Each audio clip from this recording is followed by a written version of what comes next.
My world is mobile broadband. My world is online. Whatever your world. PC World. This week, we're all doing a bit of future gazing and showing you the sort of tech you can expect in your lives in the not-too-distant future. Next up is John and some very, very clever robots. Our world wouldn't be the same without robots. They make everything from cars to washing machines. They're used by doctors and by the military, and some are very smart indeed. But to make an android, a robot that can pass for being human, is a different kettle of bolts. I wanted to find out how close we are to achieving it, so I set out on a mission to find the perfect humanoid robot. First stop, the ARS Electronica Festival in Austria. If robots are going to become part of our everyday lives, then it's vital that we should be able to interact with them, which is where this chap comes in. He's a Geminoid, basically a robotic clone of a human. The steel and silicone Geminoid is made out of casts taken from its creator, Professor Hiroshi Ishiguro. It's powered by pressurized air and uses 50 small actuators to mimic movement. Of course, the Geminoid doesn't actually have a brain.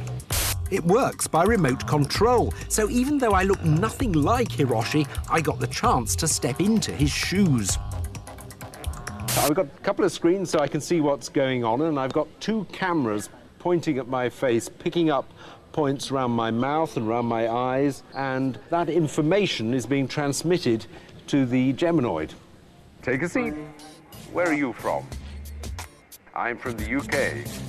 Very kind of you, sir. Yes. It's amazing how people respond so much more positively to a robot with a human face, even one with the limited range of the Geminoid. But then again, that's what this project is all about. Ah, oh, everyone's very friendly. Although some are a bit rougher than others. Ow!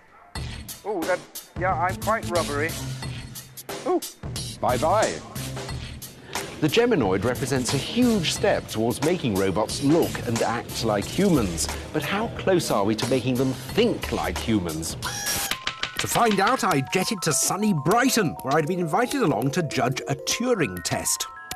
The Turing test is a test of a machine's ability to demonstrate intelligence, to think for itself. It's named after Alan Turing, the brilliant mathematician, who back in 1950 thought that by the year 2000, computers would be able to think for themselves and we'd struggle to tell them apart from humans. Although Turing was wrong about that, it doesn't stop people trying. And at today's event, me and my fellow judges are going to be messaging 3 of the world's best artificial conversation programs and 3 humans. Will we be able to tell the difference? Well, that's the test. Hello. It's a good start. Oh, what else? These so-called chatterbot programs typically work by recognizing keywords and phrases.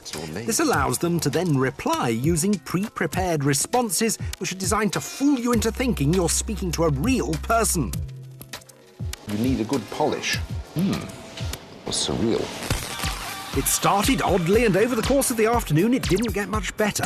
What's the arcosine of the square root of 2 divided by 2 in degrees? Oh, it just shows how sophisticated sort of our thought processes are in comparison with the way these things are programmed, sadly.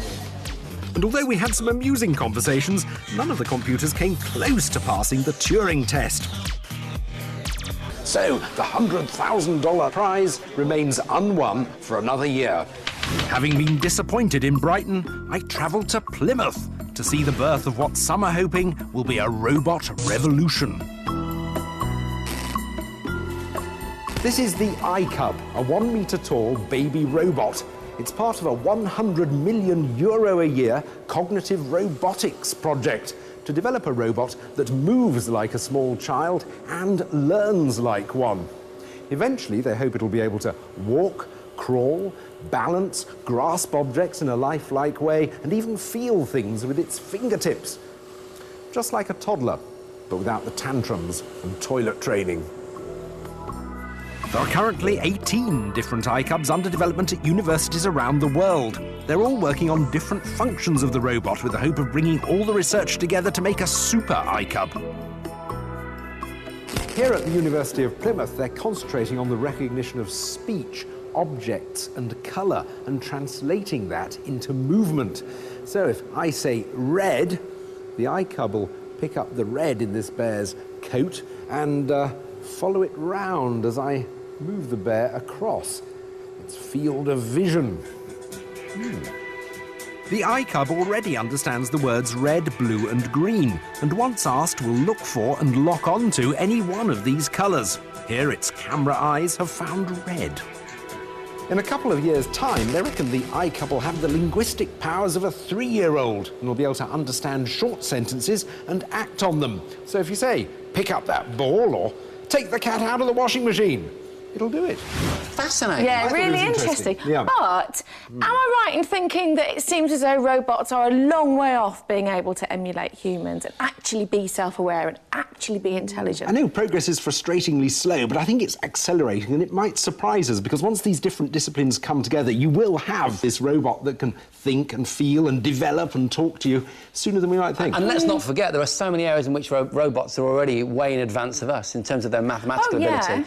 And their ability to do certain physical tasks like really quick movements and assembling things, you know. And so I agree with John. I actually think it's very exciting. I mean, you were, after all, sending a message to a robot and getting a relatively intelligible response, which is often not the case with me and my 4-year-old. So, you know, not bad.